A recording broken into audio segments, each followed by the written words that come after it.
மெய்யன்பர்களே, சிந்தனையாளர்களே, மனித வாழ்க்கை என்ற இந்த ஒரு குறுகிய பயணம், அதாவது இந்த உடலோடு வாழுகின்ற ஒரு குறுகிய பயணம். ஆனால் நமது ஆத்மார்த்தமான உண்மையான பயணம் என்பது எங்கோ தொடங்கி ஏதோ ஒரு எல்லையை நோக்கி சென்று கொண்டிருக்கக்கூடிய ஒரு தொடர் பயணம்.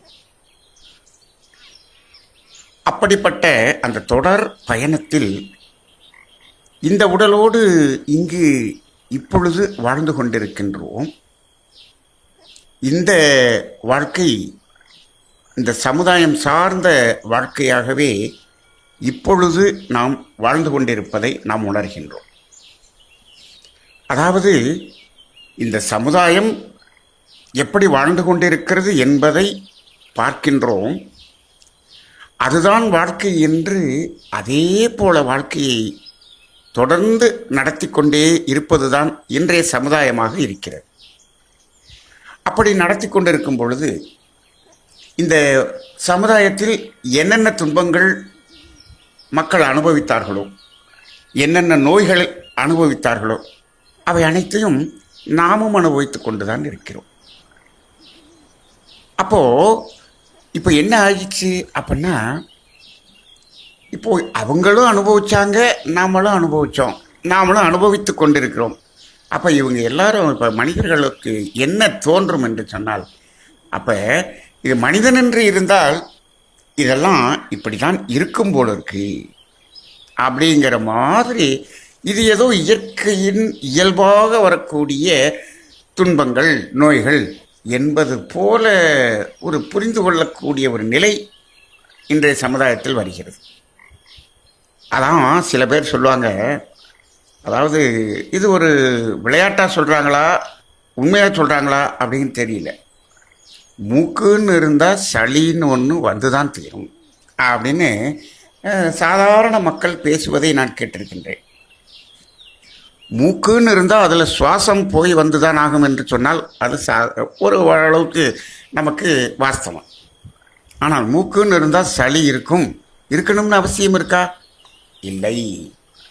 அப்போ அந்த அடிப்படையை பார்க்கும் பொழுது இந்த இயற்கை பற்றிய, இந்த உடலை பற்றிய, இந்த உடலுக்குள்ளாக இருக்கக்கூடிய உயிர், அதன் வெளிப்பாடாக வருகின்ற மனம், இவற்றை பற்றிய ஒரு உண்மை நிலை தெரியாத ஒரு காரணம்தான் இதற்கு காரணமாக அமைகிறது.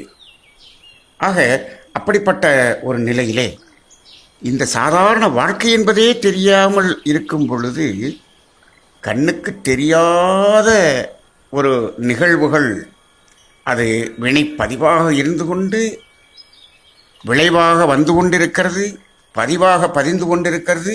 எதுவுமே எந்த புலன்களுக்கும் தெரியாது, எந்த ரெக்கார்டும் இல்லை, எந்த கருவியை கொண்டும் பார்க்க முடியாது.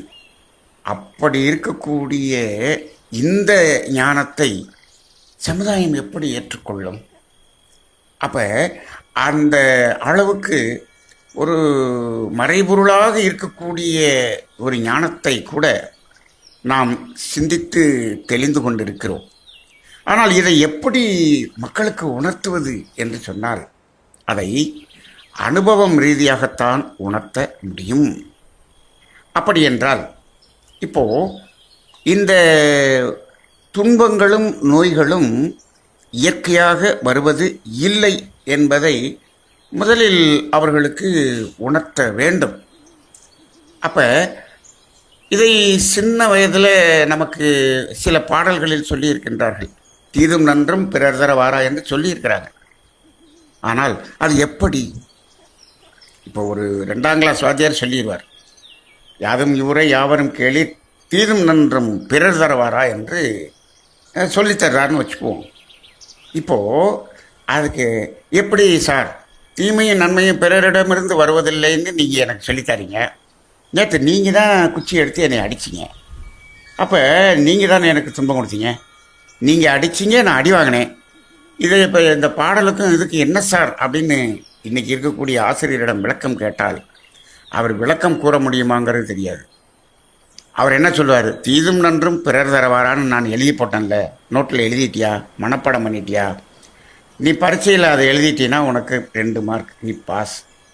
அவ்வளவுதான் இன்றைக்கு கல்வி இருக்கிறதே தவிர அது எப்படி என்று அதை விளக்க வேண்டும் என்று சொன்னால் அந்த ஆசிரியர் மனவளக்கலை என்ற வேதாத்ரி மகர்ஷியினுடைய தத்துவங்களை ஆழ்ந்து உணர வேண்டும்.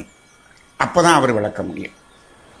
அப்போ அப்படிப்பட்ட ஒரு சூழ்நிலையில், இந்த சூழ்நிலையில் அருட்தந்தை வேதாத்ரி மகர்ஷி அவர்கள் இந்த நூற்றாண்டில் இந்த மனித குலத்திற்கு நாம் பிறந்ததினுடைய நோக்கம் என்ன, நம்ம வாழ்ந்து கொண்டிருக்கக்கூடிய வாழ்க்கை எதை அடிப்படையாக கொண்டு வாழ்ந்து கொண்டிருக்கிறோம், இந்த வாழ்க்கையில் நமக்கு வரக்கூடிய இன்ப துன்பங்களுக்கு காரணம் என்ன, இதற்கு அடிப்படை என்ன, இதை எப்படி மாற்றிக்கொள்வது, இதிலிருந்து எப்படி விடுதலை வரும். அதாவது சில இடத்துல என்னென்னா காரணத்தை மட்டும் சொல்லிவிட்டு போய்விடலாம், ஆனால் அதற்கு தீர்வு சொல்லவில்லை என்றால் அந்த காரணத்தை சொல்லி பயனில்லை. அப்போ இன்று பக்தி மார்க்கத்தில் கூட அவங்க என்ன சொல்லி ஏதோ ஒரு காரணத்தை கூறிவிடுகிறார்கள், தீர்வை கூற முடியவில்லை. அப்படிதான் இருக்கிறது. அப்போ அப்படிப்பட்ட ஒரு ஞானம்தான் இந்த விதி வினை என்ற ஞானம். எல்லாரும் என்ன சொல்லிடுவாங்க, அது விதி என்று சொல்லிவிடுவார்கள். விதி என்றால் அதை என்ன செய்வது, அதை அனுபவித்துத்தான் ஆக வேண்டும் என்று சொல்லிவிடுவார். அப்போ இதுக்கு என்ன காரணம்னு கேட்டால் விதின்னு சொல்கிறாங்க. அப்போ அந்த விதிக்கு என்ன செய்யறது அப்படின்னு கேட்டால் அனுபவித்துத்தான் ஆக வேண்டும். இதை சொல்கிறதுக்கு நீங்கள் அவ்வளவு முயற்சி எடுத்து சொல்லணுமா? நீங்கள் சொன்னாலும் நான் அனுபவிச்சு தான் இருக்க போகிறேன், சொல்லலைனாலும் அனுபவிச்சு தான் இருக்க போகிறேன். அது சொல்லலைன்னா கூட ஒரு நம்பிக்கையில் இந்த விதி மாறிவிடும்னு ஒரு நம்பிக்கையாவது இருக்கும். இவர் சொன்னவர் என்ன சொல்லிட்டாரு, விதி இதை அனுபவித்துத்தான் ஆக வேண்டும் என்று சொல்லிவிட்டால் இது கன்ஃபார்மாக நமக்கு வரும் போல இருக்கே அப்படிங்கிற மாதிரி அதை பயமுறுத்துவது போல இருக்கிறது. அப்படிப்பட்ட ஒரு சமுதாயத்தில் இப்பொழுது நாம் எதை பற்றி பேசிக்கொண்டிருக்கிறோம், அந்த வினை தூய்மை பெறுவது என்பதை பற்றி பேசிக்கொண்டிருக்கிறோம். அப்போ அந்த வினை தூய்மை அடைந்து விட்டால் என்ன நடக்கும், நாம் மன தூய்மை வந்துவிடும் சொல்கிறோமே, அதெல்லாம் இருக்கட்டும். வினை தூய்மை வந்துவிட்டால் நமக்கு வர இருக்கக்கூடிய துன்பங்கள் எல்லாம் விலகிவிடும். இப்போது மக்கள்கிட்ட போய் இங்கே வாங்க, இந்த பயிற்சியெல்லாம் பண்ணுங்கள், இந்த வினை தூய்மை வந்து விடுங்க. இப்போ வினை தூய்மை மன தூய்மை இதை பற்றிலாம் பேசி உங்களுக்கு வினை தூய்மை வந்துடுங்க. அப்படியா, வினைனா என்ன அப்படி அவங்களுக்கு விளக்கிட்டோம். வினைனா என்ன, பாவம்னா என்ன, பதிவுனா என்ன, எல்லாத்தையும் விளக்கிட்டோன்னு வச்சுப்போம். சரிங்க, இப்போ இந்த வினை தூய்மை வந்துட்டால் எனக்கு என்னங்க கிடைக்கும்னு கேட்குறாரு. வினை தூய்மை வந்து விட்டால் உங்களுக்கு மன தூய்மை வந்து விடுங்க அப்படின்னு சொன்னோன்னு வச்சுக்கோங்க. மன தூய்மை வந்து விடுமா? இந்த மனம் தூய்மையை வந்த பிறகு நான் இந்த சமுதாயத்தில் எப்படியா வாழ்கிறது, எனக்கு அது இருக்குங்க அப்படின்னு தான் கேட்பார். நீங்கள் வினை தூய்மை வந்தால் மன தூய்மை வந்துவிடும் என்று சொல்லி அவர்களை மன்றத்தில் நாம் இணைக்க வேண்டும் என்று முயற்சி செய்தால் இணைக்க முடியாது. ஏன்னா இங்கே வந்தீங்கன்னா உங்களுக்கு மன தூய்மை வந்துவிடும் சொன்னால் நிறையா பேர் ஓடி போயிடுவாங்க. நேற்று கூட என்னிடம் ஆஸ்திரேலியாவிலிருந்து ஒரு மன்ற அன்பர் என்னிடம் கேட்டார், ஒரு கேள்வி கேட்டார். ஐயா, நீங்கள் சொல்கிற தத்துவங்களை எல்லாம் நான் தொடர்ந்து எல்லா ஜூம்லையும் கேட்டுக்கிட்டே இருக்கேன். இப்போது அதெல்லாம் கேட்கும் பொழுது கடைசியில் இப்போ நாம் இதெல்லாம் பயிற்சி செய்து நம்மளாம் மாற மாற மாற கடைசியில் நம்ம சுற்றி இருக்கக்கூடிய நண்பர்கள், அந்த உறவினர்கள் எல்லாம் நம்மளை வந்து ஒரு மாதிரி ரொம்ப ஏளனமாக பார்க்குற மாதிரி இருக்குது. ஆனால் நமக்குமே இந்த ஒரு வீட்டில் சொல்லுவாங்களே, அந்த ஒரு 4 விஷயத்த சொன்னார். என்னது, வெக்கம், மானம், சூடு, சொரணை, இதெல்லாம் எங்கே போச்சு உனக்கு அப்படின்னு கேட்கக்கூடிய மாதிரி ஒரு சூழ்நிலையாக மாறிட்டனே சார், அப்படி மாறுற மாதிரி இருக்கேன்னு கேட்டார். அப்போ தான் நான் சொன்னேன், சரி இதெல்லாம் இல்லாமல் போச்சுங்கிறீங்களா, இதெல்லாம் ரொம்ப குறைஞ்சி போச்சு சார் அப்படின்னார். நீங்கள் உண்மையிலேயே ஆன்மீகத்தில் உயர்ந்திருக்கின்றீர்கள் என்று சொன்னேன். ஆனால் இப்போது புதுசாக ஒரு மன்றத்துக்கு உள்ளே வர்றவர்கிட்ட வந்து நீங்கள் பயிற்சி எல்லாம் செய்து வினை தூய்மை அடைந்து விட்டால் மன தூய்மை அடைந்துவிடும், உங்களுக்கு சூடு சொரணை எல்லாம் இல்லாமல் போயிடும்னு சொன்னீங்கன்னா யாராவது வருவாங்களா? வரமாட்டாங்க. அப்போ இது எல்லாம் எப்போ இதெல்லாம் நடக்கும்? ஒரு காலத்தில் நடக்கும். உண்மையாக தவம் பண்ணி, உண்மையாக அகத்தாய்வு செய்து, உண்மையாக பயிற்சி செய்து நாம் உண்மையாக வாழ்ந்தோம் என்று சொன்னால் இதெல்லாம் நடக்கும். இதெல்லாம் இது வரைக்கும் நடக்கலை அப்படின்னு சொன்னோம்னா நாம் இன்னும் பயிற்சி மீண்டும் முதல் நிலையிலிருந்து தொடங்க வேண்டும் என்பதை நாம் புரிந்து கொள்ளலாம். சரி, ஆனால் இப்போ நம்ம என்ன சொல்லணும் சமுதாயத்தில் அப்படின்னா, வினை தூய்மை வந்துவிட்டால் என்ன ஆயிரும்னா, அந்த தூய்மையற்ற வினையினால் நமக்கு வர இருக்கக்கூடிய, வந்து கொண்டிருக்கக்கூடிய அப்படின்னு சொல்லலாம். அதுக்கு மேலே என்ன சொல்லலைன்னா, வர இருக்கக்கூடிய அந்த நோய்கள் வராது, வர இருக்கக்கூடிய துன்பங்கள் வராது. அது எல்லாம் என்ன ஆயிரும்? கேன்சல் ஆயிரும். இப்போ என்னது? இது அவர்களுக்கு ஆசையை காண்பிப்பது போல இருக்கிறதா? ஆனால் இது இப்போ நம்ம சொன்னது பொய்யா?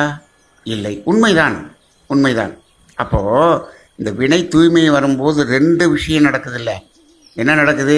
மன தூய்மையும் நடக்குது, மன தூய்மையும் வந்துவிடும். அதே சமயத்தில் நமக்கு வர இருக்கக்கூடிய துன்பங்கள் எல்லாம் விலகி விடுகிறது அல்லவா? இதை சொன்னோம்னு வச்சுக்கோங்க, அப்போ வருவாங்க. அப்போ இனிமேல் உனக்கு நோய் வராது, நோய் வந்தாலும் பெரிய நோய் உனக்கு வராது, துன்பம் வந்தாலும் பெரிய துன்பமெல்லாம் வராது. அப்போ அப்படி தூய்மை செய்யுங்கள் என்று சொன்னால் செய்வார்கள். இப்படி செய்யறதுக்காகத்தான் அந்த காலத்தில் என்ன செஞ்சாங்க?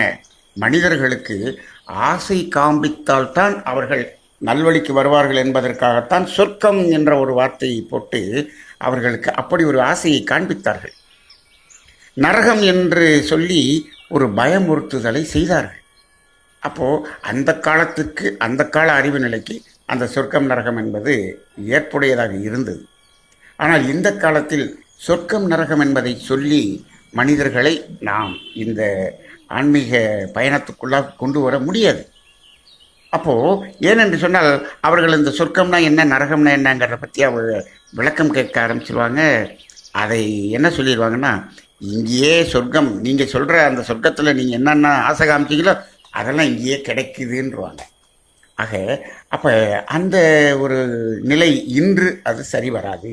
அது நம்பிக்கையின் அடிப்படையில் இருந்த காலத்திற்கு சரியாக வரும்.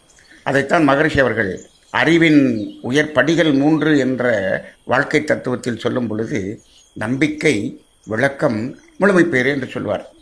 அது என்ன அர்த்தம் அப்படின்னு சொன்னோம்னா, அதாவது அது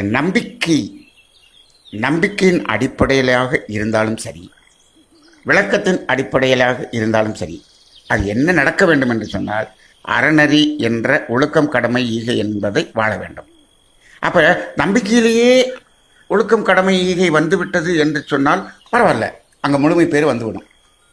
ஆனால் இந்த காலகட்டத்தில் மகரிஷி அவர்கள் இன்றைக்கு இருக்கக்கூடிய இளைஞர் சமுதாயம் அறிவு வளர்ச்சி வந்துவிட்டது, ஐக்கியூ பவர் கூடிடுச்சு, சிந்திக்கக்கூடிய ஒரு திறன் கூடிவிட்டது, கேள்வி கேட்கக்கூடிய அளவுக்கு வந்து விட்டார்கள். அப்போ அவர்களுக்கு நம்பிக்கை பயன்படாது என்று சொல்வார்கள். அப்போ விளக்கத்தின் அடிப்படையில் தான் நாம் அவர்களை அந்த அறநெறியில் வாழ வைக்க முடியும். அப்போ அந்த அடிப்படையில் தான் இப்போ நாம் இதை தொடர்ந்து சிந்தனையாக செய்து கொண்டிருக்கிறோம்.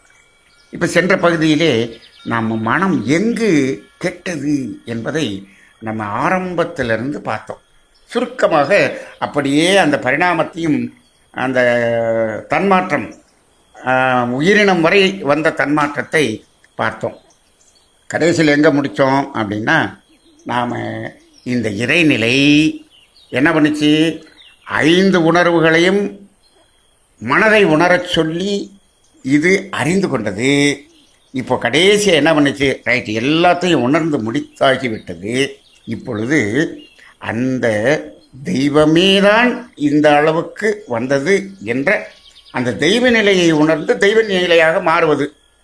அப்போ 6ஆம் அறிவு அப்படின்னு வந்தோடனே என்ன பண்ணிச்சு, இது ஒதுங்கி நின்று கொண்டு அப்படியே நம்மிடம் 6வது அறிவிடம் முழு சுதந்திரத்தையும் கொடுத்து விட்டது. இதை அறிந்து உணர்ந்து அதுவாகவே மாற வேண்டிய பொறுப்பு இந்த 6வது அறிவு என்ற பெற்ற மனிதனுக்கு இருக்கிறது. அப்போ அது என்ன பண்ணுது, ஒதுங்கி நிற்குது. அப்போ தான் நம்ம சொன்னோம், மாமியார் காவி சாவியை மருமகள்கிட்ட கொடுத்துட்டு ஒதுங்கின மாதிரின்னு சொன்னோம். இப்போ அது ஒதுங்கி நிற்கிது. ஒதுங்கி நின்னாலும் நம்மை கண்காணித்து கொண்டே இருக்கிறது. இதை ஏன் அப்படி சொன்னேன் அப்படின்னு சொன்னால், இப்போ பாருங்கள், இப்போது அது நமக்கு ஆறாவது அறிவு என்று ஒன்றை கொடுத்து விட்டு ஒரு சுதந்திரத்தை கொடுத்து விட்டது என்று சொன்னோம். இப்போ இது ஏன் இந்த கேள்வி கேட்க வேண்டியிருக்குன்னா, நம்ம அன்பர்கள் சில பேர் நிறைய கேள்வி கேட்குறாங்க. என்னென்னா, இப்போது நீங்கள் இறை தத்துவத்தை பேசுகிறீர்கள், இறைநிலை எங்கே இருக்குதுன்னு பேசுகிறீங்க, அது இந்த பிரபஞ்சத்தை கடந்து சுத்த வெளியாகி அதுதான் தெய்வமா என்று கேட்டால் அங்கேயும் இருக்குதுங்கிறீங்க. 2 விண்ணுக்கு இடையில அங்கேயும் இருக்குதுங்கிறீங்க. ஒவ்வொரு விண்ணுக்கு நடுவில் அங்கேயும் இருக்குதுங்கிறீங்க. பஞ்சபூதத்துலையும் இருக்குங்கிறீங்க, உயிரினத்துலையும் இருக்குங்கிறீங்க. சரி, எனக்குள்ளாக இருக்கான்னு கேட்டால் ஆமாம், உனக்குள்ளாகவும் அந்த அறிவாதி தெய்வம் இருக்குதுன்னு நீங்கள் சொல்கிறீங்க. ரைட். எனக்குள்ளாக எங்கே இருக்கிறது? கருமையத்தின் மையத்திலே அறிவாகிய தெய்வம் இருக்கிறது. சரி, அப்போ எனக்குள்ளே அந்த தெய்வம் இருக்குல்ல? ஆமாம் இருக்குது. அது என்னை கண்காணித்து கொண்டு இருக்கிறதா? ஆமாம், கண்காணித்து கொண்டு இருக்கிறது. அப்படி என்று சொன்னால், நான் இப்பொழுது அறநெறியிலிருந்து மாறி ஒருவருக்கு துன்பம் கொடுக்கக்கூடிய செயலை செய்கிறேன் என்று வைத்துக்கொள்ளுங்கள். அப்போ என்ன பண்ணியிருக்கணும்? அந்த அறிவாகிய தெய்வம் என்னை தடுத்திருக்க வேண்டுமா இல்லையா? அது தடுத்திருக்கலாம்ல. அது உள்ளே இருந்துட்டு தானே இருக்கு, என்னை கண்காணித்து கொண்டு தானே இருக்கிறது. அது தடுத்திருக்கணுமா இல்லையா? அப்போ நான் அதை செய்ய போகிறேன்ல, அப்போ என்னை அதுவே நிறுத்தி இருக்கலாமே. அது ஒன்றும் நிறுத்தலையே, அதனால தான் நான் செஞ்சேன்.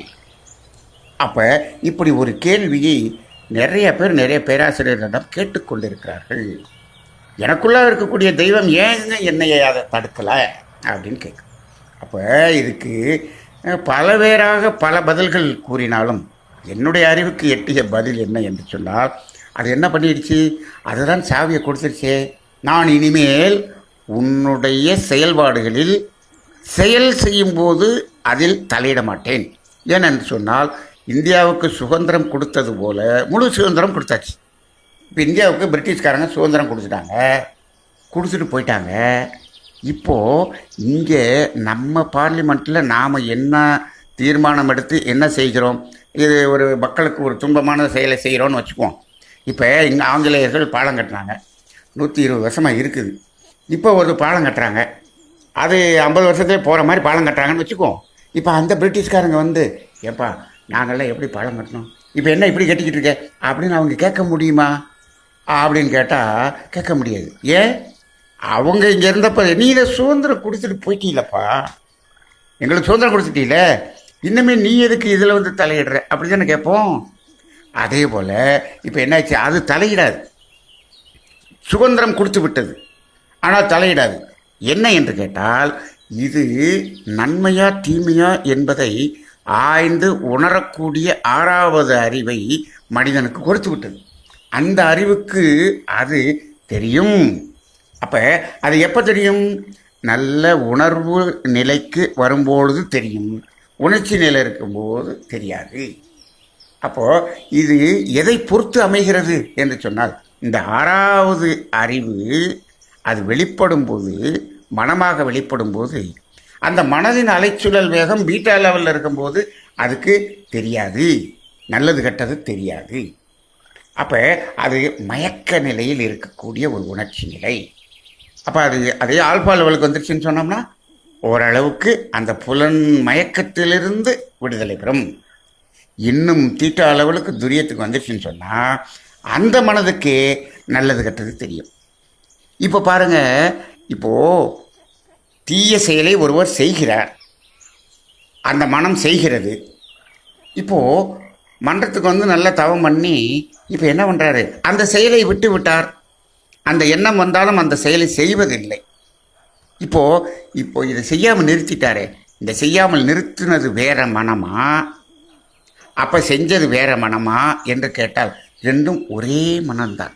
அதே மனம்தான் அன்று செய்தது இன்று செய்ய மறுக்கிறது, செய்ய தயங்குகிறது. அப்போது என்னாச்சு, ஏன் இந்த நிலை என்று கேட்டால் அந்த மனதின் வேறுபட்ட அலைநிலைதான் காரணம், வேற ஒன்றும் இல்லை.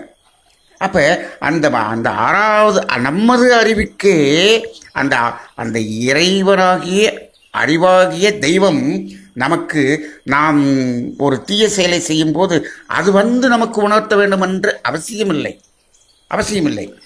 ஏனென்று கேட்டால் நமது ஆறாவது அறிவாகிய அந்த செயல்படுகிற அந்த மனதுக்கே அது எது சரி எது தவறு என்பதை உணர்ந்து கொள்ளக்கூடிய பவர் நமக்கே இருக்கிறது. ஆனால் இந்த பவர் ஐந்தறிவு ஜீவனுக்கு இல்லை. இதை நம்ம புரிந்து கொள்ள வேண்டும். அப்போ ஐந்தறிவு ஜீவனிலிருந்து ஆறாவது அறிவு ஜீவன் எப்படி நாம் வேறுபடுகிறோம் என்று சொன்னால் அதற்கு இதை உணரக்கூடிய அளவுக்கான பவர் இல்லை. அப்போ என்ன பண்ணிச்சு, அந்த ஐந்தறிவு ஜீவன் எல்லாத்துக்கும் அது அந்த தேவையை மீறுமா அப்படின்னு கேட்டால் அது மீறுறதில்லை. அது எப்படி, அது சிந்தித்து உணர்ந்து அகத்தாய்வு செய்து அப்படி இருந்து இதை செய்யக்கூடாது, இது விளைவு இப்படி அப்படி நினச்சா அது விட்டுச்சு அப்படின்னு கேட்டால் அப்படியெல்லாம் விடலைங்க. இப்போ எப்படின்னா இதை நம்ம புரிஞ்சுக்கிறதுக்கு ஒரு சின்ன உதாரணம் சொல்லுவோம். இப்போது ஒரு பஸ்ஸு போகுது அல்லது ஏதோ ஒரு கார் போகுது, ஓட்டிக்கிட்டு இருக்காங்க. ஒரு டிரைவர் ஒரு பஸ்ஸை ஓட்டிக்கிட்டு இருக்காருன்னு வச்சுக்குவோம். இப்போது அந்த பஸ்ஸு இவர் என்ன பண்ணுறாரு, 80 ஸ்பீடுக்கு மேலே போனால் பஸ் ஒரு மாதிரி ஒரு நிதானம் இல்லாமல் ஒரு மாதிரி போகும், விபத்து நடக்கிறதுக்கான வாய்ப்பு இருக்கும், அந்த மாதிரி ஒரு சூழ்நிலை இருக்கும். அப்போ என்ன போகக்கூடாது, அப்போ அந்த 80 அப்படிங்கிற ஒரு ஸ்பீடுக்கு மேலே போகக்கூடாது என்பதை அந்த டிரைவர் உணர்ந்து 80லேயே வண்டி ஓட்டுறான்னு வச்சுக்குவோம். ஆனால் அந்த வண்டி ஆக்சிலேட்டர் அமுக்குனா 120க்கு போகும், 140க்கும் போகும். ஆனால் 140க்கும் போகும், ஆனால் அவர் 80லேயே ஓட்டுறாரு. இந்த கார் ஓட்டுறவங்களுக்கெல்லாம் இப்போ புரியும்னு நினைக்கிறேன். நம்மளால் 120க்கு போக முடியும், நம்ம கார் போகும், அழுத்துனா 120க்கு போயிடும். ஆனால் 80ல் தான் போகிறோம். அப்படி 80 வந்தோடனே அந்த ஆக்சிலேட்டர் என்ன பண்ணிடுறோம், எடுத்துடுறோம். சரி, இதுதான் மனிதன். இப்படி ஓட்டுறோம் பார்த்தீங்களா, இதான் மனிதன். ஆனால் இந்த ஐந்தறிவு விலங்கினங்கள்லாம் எப்படி தெரியுங்களா, அப்படியே 80க்கு போயிட்டா அதுக்கு மேலே ஆக்சிலேட்டரை அமுக்குனாலும் அது என்ன பண்ணாது, வேலை செய்யாது. ஆனால் அதுக்கு பவர் இருக்குது. எது 140 வரைக்கும் போகிறதுக்கு பவர் இருக்கும். அது 80க்கு மேலே போனால் அது வேலை செய்யாது. நீங்கள் இப்போ பார்த்தீங்கன்னா இந்த ரெட் டாக்ஸி மாதிரி இந்த ஒரு டாக்ஸி ஓடுது இல்லையா, அதுலலாம் நீங்கள் போனீங்கன்னா 80க்கு வந்த உடனே அவர் என்ன ஆக்சிலேட்டர் அழுத்தினாலும் அங்கே என்ன ஆயிரும், உள்ள அதுக்கு ஒரு இதை வச்சுருப்பாங்க, ஒரு ஒரு கருவி வச்சுருக்காங்க. அது என்ன பண்ண, அதுக்கு மேலே அது என்ன பண்ண, ஆக்சிலேட்டரே வேலை செய்யாது, கட் பண்ணி விட்டுரும். 80க்கு மேலே போகவே போகாது அந்த. அப்போ என்னாச்சு, அப்போ அந்த அந்த வாடகைக்கு ஓட்டுறதுக்கெல்லாம் இந்த மீட்டர் பொருத்த வேண்டும் என்று ஒரு ரூல் இருக்குது. அப்போ அது என்னாச்சுன்னா அது 80க்கு மேலே போகாது. அந்த கண்ட்ரோல் எங்கே வந்துடுச்சு, அந்த மிஷினுக்குள்ளேயே வந்துடுச்சு. இதே போல் ஐந்தறிவு ஜீவனுக்கெல்லாம் அந்த அந்த பசி என்றால் பசி என்ற தேவை முடிந்தவுடன் அப்படியே ஆட்டோமேட்டிக்காக அந்த கட் பண்ணுற அந்த ஒரு சிஸ்டம், அது யார் கட் பண்ணிடுறாங்க, அதை இறைவனே, அறிவாகிய தெய்வமே அந்த பொறுப்பை எடுத்துக்கொள்கிறது. அப்போது அங்கே என்ன ஆயிடுது, அதுக்கு மேலே போகிறதில்ல. எந்த விலங்கினமும் அதுக்கு மேலே போகாது. எந்த விலங்கினமாக இருந்தாலும் சரி, தேவைக்கு மேலே எதையும் அனுபவம் செய்யாது, தேவைக்கு மேலே எதையும் தேக்கவும் செய்யாது. அப்போ என்னாச்சு, அது ஆட்டோமேட்டிக்காக கட்டாயம். அப்போ அதுக்கு அந்த ஒரு பவர் கொடுக்கவில்லை. ஆனால் மனிதனிடம் என்ன ஆயிடுச்சு, அப்போ ஆறாவது அறிவை கொடுத்தாச்சு, உன்னால் போக முடியும். ஆனால் இதுக்கு மேலே போகக்கூடாது, இந்த அளவுக்குத்தான் போக வேண்டும் என்ற அந்த அறிவு, அந்த ஆறாவது அறிவு உணர்ந்து அதை என்ன பண்ண முடியும், நிறுத்தி கொள்ளக்கூடிய அறிவு மனிதனிடம் இருக்கிறது. அப்போ மனிதன் விலங்கினத்தை விட உயர்ந்தவனா இல்லையா என்று கேட்டால் உண்மையிலேயே அந்த படைப்பின் அடிப்படையில், அந்த தன்மாற்ற வெளிப்பாட்டின் அடிப்படையில் விலங்கினத்தை விட மனிதன் உயர்ந்தவன்தான். உண்மை. இன்னும் மகர்ஷி அவர்கள் அதை விட ஒருபடி மேலே போய் ஒரு தடவை சொன்னாங்க. என்ன சொன்னாங்கன்னா, ஐந்தறிவு விலங்கினத்தை விட ஆறறிவு படைத்த மனிதன் உயர்ந்தவன் அப்படின்னு நம்ம எல்லாம் சொல்லிக்கிறோம், ரைட்டு. நான் என்ன சொல்கிறேன்னா, இந்த ஆறறிவு படைத்த மனிதன் என்பவன் அந்த சுற்றவெளியாகிய அறிவாகிய தெய்வம் இருக்கிறது அல்லவா, அதை விட உயர்ந்தவன் என்று ஒரு தடவை சொன்னார். என்ன சாமி இப்படி சொல்லிட்டீங்க அப்படின்னு. அப்போ அவர் சொல்கிறாரு, அதாவது அந்த அறிவாகிய தெய்வம் தன்னை உணர முடியல இல்லையா? அதுக்காகத்தானே அது என்ன பண்ணிச்சு, அசைந்து பஞ்சபூதங்களாகி ஓரறிவு முதல் 5 அறிவு ஜீவனாக வந்தது. இப்போ பாருங்க, 6 அறிவு மனிதன் வந்த உடனே அது தனியாக விலகி நின்று கொண்டு இப்போ அந்த அறிவாகிய தெய்வத்தை உணரக்கூடிய ஆற்றல் யாருக்கு இருக்கு? மனிதனுக்கு இருக்குது. ஆனால் அந்த அறிவாகிய தெய்வம் அந்த அறிவாகிய தன்னை உணர முடியல, தெரியல. ஆனால் அந்த அதனால முடியாத அந்த உணர்வையே உணரக்கூடிய அளவுக்கான ஆற்றல் யாருக்கு இருக்கு அப்படின்னா மனிதனுக்கு இருக்கிறது. அப்ப அந்த அறிவாகிய தெய்வத்தை விட மனிதன் உயர்ந்தவன் தானே அப்படின்னு சொன்னார். அப்ப சிந்தித்து பார்த்தால் சரியாகத்தான் இருக்கிறது. அப்ப எந்த மனிதனுக்கு? அந்த உணர்வை உணரக்கூடிய மனிதனுக்கு. அதனாலதான் அந்த ஞான நிலையில் இருக்கக்கூடியவர்களை நாம் இறைவனுக்கு சமமாகவே பார்க்கிறோம். இன்னும் பார்த்தால் அவர்களை நாம் தெய்வமாகவே நாம் மதிக்கின்றோம். அப்ப தெய்வத்துக்கு சமமாக மதிக்கின்றோம்.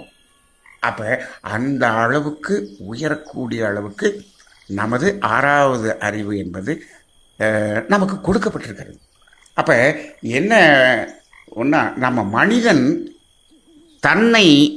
தன்னுடைய ஆற்றலை உணரவில்லை.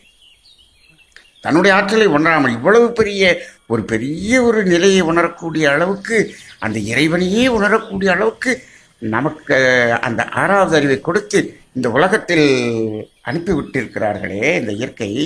ஆனால் அதை உணராமல் நாம் எங்கேயோ போய் இந்த புலன் உணர்வில் சிக்கி இந்த உலக பொருள்களில் சிக்கி தவித்து கொண்டிருக்கிறோமே என்பதை எடுத்து நமக்கு உணர்த்துவதற்காகத்தான் வேதாத்திரி மகரிஷி அவர்கள் இவ்வளவு தத்துவத்தை நமக்கு கொடுத்துருக்காங்க.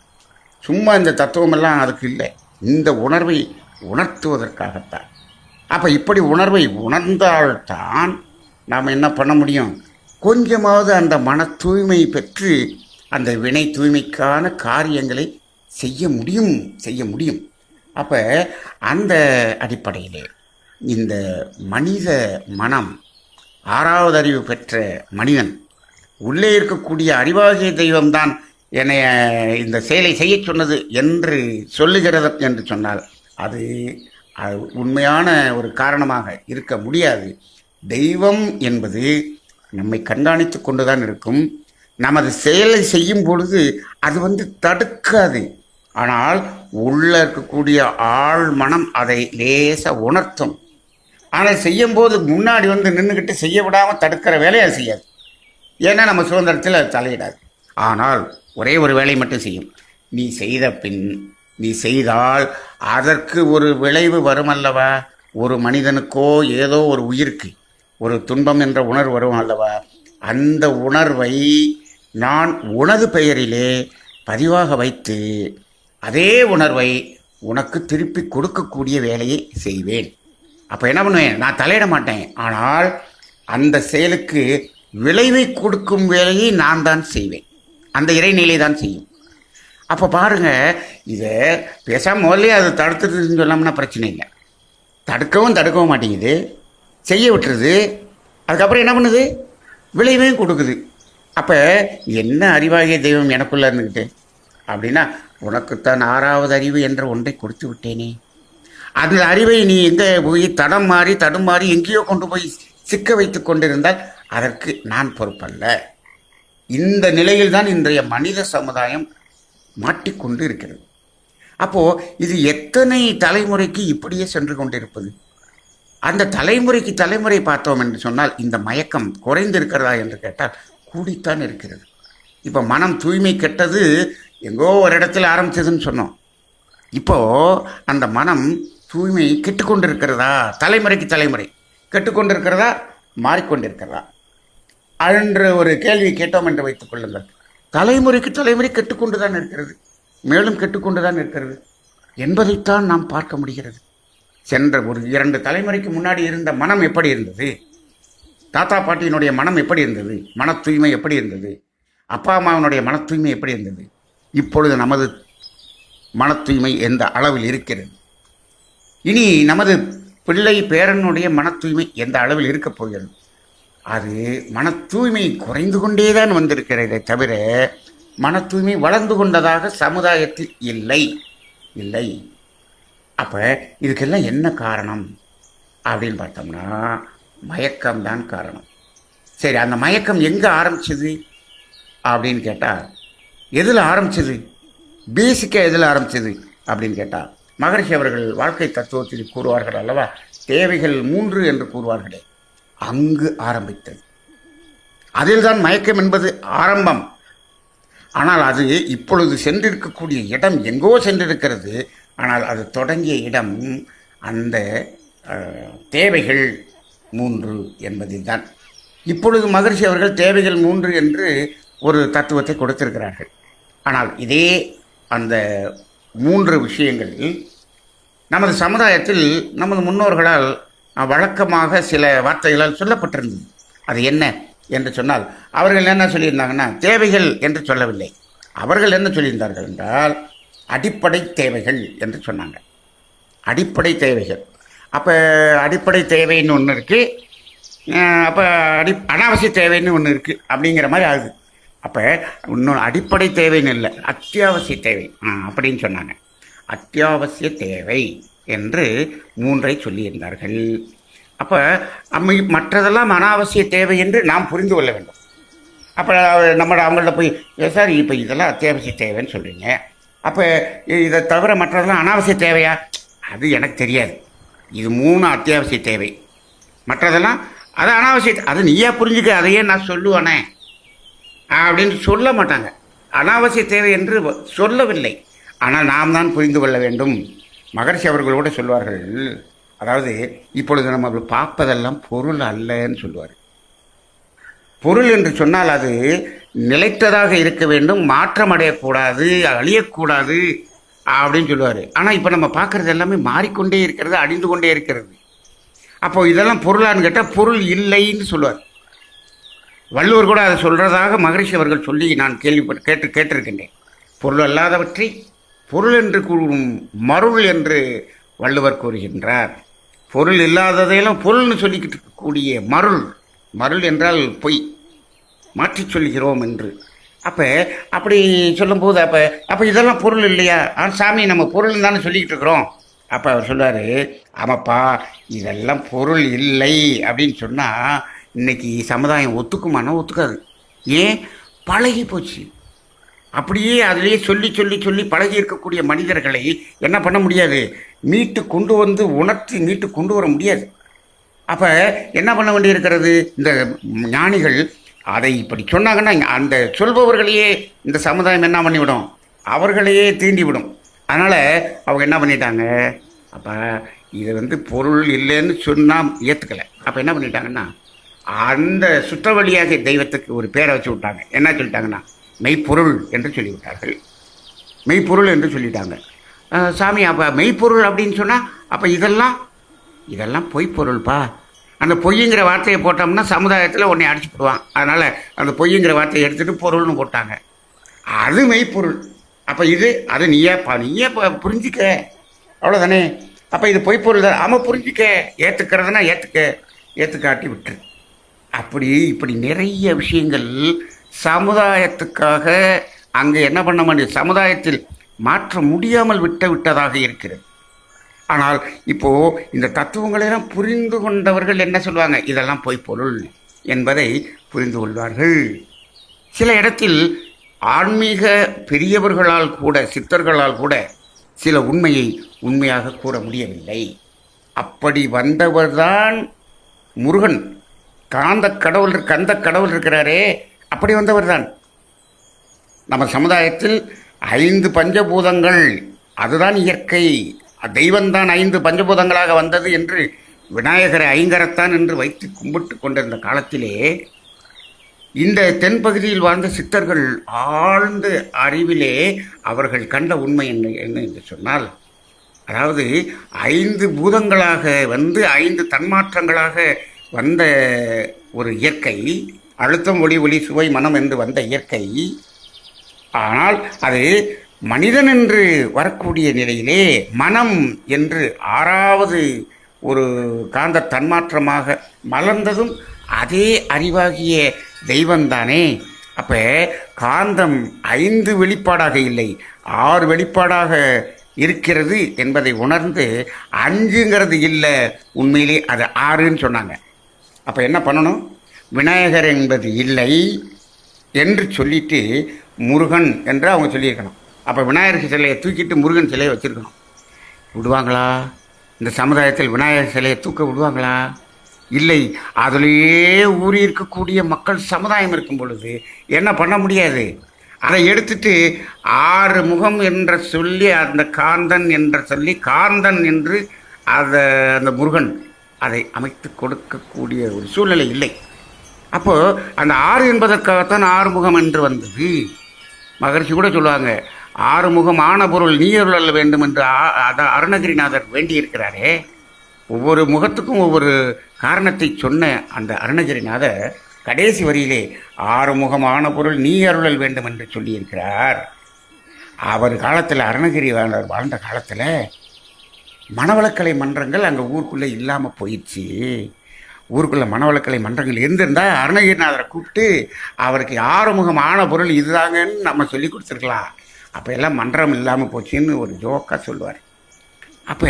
அப்போ என்ன பண்ணிட்டாங்க? இதை மாற்ற முடியவில்லை. உடனே என்ன பண்ணிட்டாங்க? சிவனுக்கும் பார்வதிக்கும் செகண்ட் டெலிவரி ஆயிடுச்சு அப்படின்னு சொல்லிட்டு அவர் முதல் குழந்தை, இவர் 2வது குழந்தைன்னு சொல்லி என்ன பண்ணிட்டாங்க? இவர் இளையவர் என்று சொல்லி இதையும் வச்சு அதையும் வச்சுட்டாங்க. அப்படிதான் இந்த சமுதாயத்தில், அதாவது இந்த அறநெறியை சொல்வதற்கு அப்படித்தான் சொல்ல முடிகிறது. அப்படிப்பட்ட நிலையில் இந்த சமுதாயத்தில் அத்தியாவசிய தேவை அப்படின்னு சொல்லிவிட்டாங்க. ஆனால் மற்றதெல்லாம் அனாவசிய தேவைன்னு சொல்லலை, ஒரு பயம். சரி, அப்போ அந்த அத்தியாவசிய தேவையில் என்னன்னு சொல்லியிருக்காங்க? உணவு, உடை, இருப்பிடம் அப்படின்னு சொன்னாங்க. அப்போ இது 3 அத்தியாவசியம். இப்போ பாருங்கள், மனிதனுடைய மயக்கம் அப்படிங்கிறது, இப்போ மனம் கெட்டு போச்சுன்னு, மன தூய்மை கெட்டு போச்சுன்னு சொன்னால் பார்த்தீங்களா? இந்த மகர்ஷி அவர்கள் இந்த அத்தியாவசிய தேவை என்று சொன்னாங்க பார்த்தீங்களா? அந்த 3ஐயும் ஆழ்ந்து உட்கார்ந்து அதை ஆய்வு செய்திருக்கிறார்கள். இப்போ பாருங்கள், இந்த மனிதனுடைய மன தூய்மை கெட்டதில், மயக்கம் வந்ததில் பெரும்பாலான காரணத்தை மகர்ஷி எங்கு பார்த்தார்கள் என்று சொன்னால், இந்த அத்தியாவசிய தேவைகள் 3ன்னு இருக்கு பாருங்க, அதில் தான் பார்த்தாங்க. அதில் தாங்க நிறைய மயக்கமாகி அளவு முறை மீறுதல் என்பது இதில் தான் ரொம்ப ரொம்ப ரொம்ப அதிகமாக இருந்ததை பார்த்தார்கள். இப்போ நான் சொல்கிறது மகர்ஷி அவர்கள் சிந்தித்து கொண்டிருந்த, சிந்தனையில் உயர்ந்த காலத்தில் சொல்கிறேன். இப்போ நீங்கள் உட்காந்து இப்போ இருக்கக்கூடிய பேராசிரியர்கள் சிந்தித்தீர்கள் என்று சொன்னால் இந்த 3ஐயும் தவிர எங்கேயோ போய் நிற்கிற சமுதாயம். இந்த 3ல் எக்ஸ்ட்ரீமாக போய் ஓவர்ஃப்ளோ ஆகி அதையும் தாண்டி அடுத்ததில் போய் நிற்கிது. அப்போ இன்றைக்கி இவ்வளவு இந்த தூரத்தில் போய் நிற்கிற மனுஷனை நம்ம என்ன பண்ண வேண்டியிருக்கு? அவனை சரியான பாதைக்கு கொண்டு வர்றதுக்கு இவ்வளவு தூரம் நம்ம பேச வேண்டி இருக்கிறது. எத்தனை முறை ஜூம் மீட்டிங் போட்டு ஒவ்வொரு மணி நேரம் பேசிக்கொண்டே இருந்தாலும் இந்த மனிதர்களை உள்ளே கொண்டு வர முடியுமா? ட்ராக்கை கொண்டு வர முடியும், கஷ்டம்தான். ஏன்னா ரொம்ப தூரம் போயிட்டோம். அதான் உண்மை. ஆக அதெல்லாம் நம்ம இப்போ இன்றைக்கி இத்தனை கோடி பேருக்கு, இத்தனை லட்சம் பேருக்கு நம்ம தீட்சை கொடுத்துருக்குறோம், நம்ம பயிற்சி கொடுத்துருக்குறோம் பேர். ஆனால் எத்தனை பேர் இருக்கிறார்கள் என்ற கணக்கை கேட்டால் ரொம்ப ரொம்ப ரொம்ப ரொம்ப கம்மியாக இருக்குது. ஏன்? அவர்கள் இந்த தத்துவத்தை உணர்ந்து கொள்ளவில்லை. வெளியே போயிட்டாங்க. அவங்க எதையோ தேடி வந்தாங்க, ஏதோ இங்கே சொல்கிறத பார்த்தா அவங்களால என்ன பண்ண முடியல, உணர்ந்து கொள்ள முடியவில்லை. அதனால தான் இப்போ நாம் என்ன பண்ணிடுறோம்? மகர்ஷியினுடைய தத்துவத்தை ரொம்ப ஆழமாக சிந்தித்து கொண்டிருக்கிறோம். ஏன்னு கேட்டால் ஒரு 92 பேர் இப்போ இருக்கிறாங்க. இந்த 92 பேராவது ஓடிடக்கூடாதுங்கிறதுக்காக நம்ம என்ன பண்ணுறோம்? ஆழமாக அதை புரிய வைத்து கொண்டே இருக்கிறோம். அப்போ மகர்ஷி அப்படியே சிந்தித்து அத்தியாவசிய தேவைகள் உணவு, உடை, இருப்பிடம் அப்படின்னு சொன்னாங்களே, இதில் தான்ப்பா மனிதன் ஓவர்ஃப்ளோ ஆகிருக்கிறான்னு புரிஞ்சுக்கிட்டு என்ன பண்ணிட்டாருன்னா, அப்போ தேவைகள் 3ன்னு போட்டார். அங்கே அத்தியாவசியங்கிற வார்த்தையில் எப்போ மனிதனுடைய தேவையே இவ்வளவுதான்டான்ட்டார். அப்போ அத்தியாவசியம் அனாவசியங்கிறதுக்கே போகவே இல்லை. தேவையே இதாண்டான்னு சொல்லிட்டார். அப்போ சொல்லும்போது உணவு, உடை, இருப்பிடம் சொல்லிட்டா என்ன ஆயிரும்? அதில் தான் நம்மளால் மயங்கி கிடக்கிறானே. இந்த மூணில் இப்பயே நம்ம இப்போ சிந்தனை செய்து பாருங்கள், இந்த மூணில் எவ்வளவு மயங்கி இருக்கிறோன்னு பாருங்கள். நம்ம எதில் சிக்கியிருக்கிறோம் பாருங்கள். இந்த மூணில் தான் முதல்ல சிக்கியிருப்போம். இதுக்கு அடுத்து தான் அடுத்ததுக்கு போயிருப்போம். இந்த மூணில் முதல்ல சிக்கியிருப்போம். அப்போ அந்த அடிப்படையில் இதை மாற்ற வேண்டும் என்று சொன்னால் இந்த வார்த்தையே மாற்றி சொல்ல வேண்டும் என்று அன்று மகரிஷி அவர்கள் முடிவெடுத்தார்கள். நான் ரொம்ப ரொம்ப நாள் யோசிச்சிருக்கேன், ஏன் உணவு உடை இருப்பிடம்னு சாமி கொடுக்கல அப்படின்னு. அப்போ சாமி இதை பற்றி எவ்வளவு யோசிச்சிருப்பாங்கன்னு பாருங்கள், எத்தனை வருஷம் யோசிச்சிருப்பாங்கன்னு பாருங்கள். யோசிச்சுட்டு என்ன போட்டாங்க பாருங்கள், உணவு என்ற இடத்தில் அவர் என்ன போட்டாங்க, பசி தாகம் என்று போட்டு விட்டார்கள். பசி தாகம். அப்போ தேவை என்பதே என்னது, உணவு இல்லை, உணவு தேவை அப்படிங்கிறதுலையே வைக்கல உணவு என்பதை. நம்ம அத்தியாவசியங்கிற வார்த்தைக்கே போல உண்மையான தேவை என்பது உணவு இல்லை அப்படின்ட்டார். தேவை என்பது என்ன, பசி அப்படின்ட்டார். பசிதான் தேவை, தாகம்தான் தேவை. சரி, அந்த பசி என்ற தேவை வந்தால் உணவு தேவை. அப்போ நீங்கள் என்னன்னீங்க, பசி வந்தால் உணவு தேவை என்று வந்துவிட்டால் பசி எடுக்கும்போது தான் நீங்கள் உணவை தேட வேண்டும் என்று அர்த்தம். ஆனால் பாருங்கள், இந்த ஆறறிவு படைத்த இந்த மனிதர்களுக்கு அது தெரியல. ஆனால் அந்த ஐந்தறிவு விலங்கினங்கள் பசி வந்தால்தான் இறை தேடும், இல்லாட்டி இறை தேட செல்லாது. ஒரு புலி அப்படியே படுத்திருக்கும், பசி இல்லைன்னு சொன்னால் நீங்கள் பக்கத்தில் போனீங்கனாலும் உங்களை ஒன்றுமே செய்யாது, அப்படியே அப்புறானே உங்களை வேடிக்கை வந்துட்டு இருக்கும். அவ்வளோதான். நீங்கள் ஏதாவது பண்ணிடுவீங்கன்னு அது பயந்தாள் வழியே அது உங்களை ஒன்றுமே பண்ணாது. ஆனால் அது பசி இருக்கக்கூடிய நேரத்தில் நம்ம யாராவது போனோம்னா அதை பிடிச்சிடும். பசி எடுத்தால்தான் அது உணவை தேடும். அப்போ தேவை என்பது பசி என்று சொல்லிவிட்டார்கள். இப்போ கூட நல்லா யோசிச்சு பாருங்கள், மனிதர்களுக்கு எது தேவை அப்படின்னு கேட்டிங்கன்னா பசி என்பது தான் தேவை. நான் உண்மையிலே சொல்வேங்க, நான் பல இடங்களில் நான் நிறைய பேர் இப்போது நான் என் பையன் ஹோமியோபதி கிளினிக்கு வச்சுருக்கிறதுனால ரொம்ப கிரானிக் கேசஸ் எல்லாம் வந்துச்சுன்னு சொன்னால் முதல்ல நான் அவங்களுக்கு கவுன்சிலிங்க்கு நான் தான் போவேன். ஒரு மணி நேரம் அவங்களுக்கு இந்த உடல் உயிர் இதை பற்றிலாம் ஒரு கவுன்சிலிங் கொடுத்துட்டு அதுக்கப்புறம் நீங்கள் ட்ரீட்மெண்ட் எடுத்துங்கன்னு சொல்லிட்டு வந்துடுவேன். அப்போது ரொம்ப கிரானிக் கேஸ் வந்தவங்க நிறைய பேர்கிட்ட நான் பேசியிருக்கிறேன். அவர்களுடைய அந்த நாடியை பார்த்துட்டு அவங்களுக்கு கவுன்சிலிங் கொடு. சில பேருக்கு 2 மணி நேரம் பேச வேண்டியிருக்கும். இப்போது அவர்களில் பெரும்பான்மையாக கிட்டத்தட்ட 100%ன்னு வச்சுக்கோங்களேன், 100% அவர்களுக்கு அந்த நோய் தீர்வதற்கு என்ன தேவை அப்படின்னு பார்த்தீங்க அப்படின்னு சொன்னீங்கன்னா, அவர்களிடம் பேசிய அனுபவத்தை வைத்து பார்க்கும் பொழுது அவர்களுக்கு என்ன தேவை என்று கேட்டால் பசி என்பது தேவை. வாழ்க்கை தத்துவத்தில் அந்த 1ஆம் நம்பர் அந்த தேவை இருக்கிற அது அவர்களுக்கு தேவையாக இருக்கிறது. என்னன்னு கேட்டால் பசிங்கிறதே அவர்களுக்கு எது என்றே தெரியவில்லை. பசி என்றால் என்ன என்று கேட்கிறார்கள் அந்த நோயாளிகள். பசி என்றால் என்ன, பசி எப்படி இருக்கும் என்று கேட்கிறார்கள்.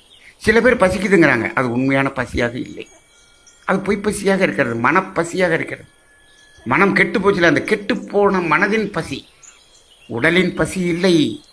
உடலின் அதாவது நான் கூட என்னுடைய இந்த ஒரு இதில் ஒரு சேனலில் போட்டிருந்தேன், அதாவது பசி என்பது உடலின் மொழி என்று போட்டிருந்தேன். அப்போ அப்படி பார்க்கும்பொழுது அந்த மனம் தூய்மை இல்லாமல் பசிக்கிற மாதிரி தெரியும், அதைத்தான் சொல்லுகிறார்கள். உண்மையான பசி என்ற தேவை அவர்களுக்கு வரவே இல்லை. உங்களுக்கு அந்த பசி என்ற தேவை வந்துவிட்டால் நோய் தீர்ந்துவிடும்.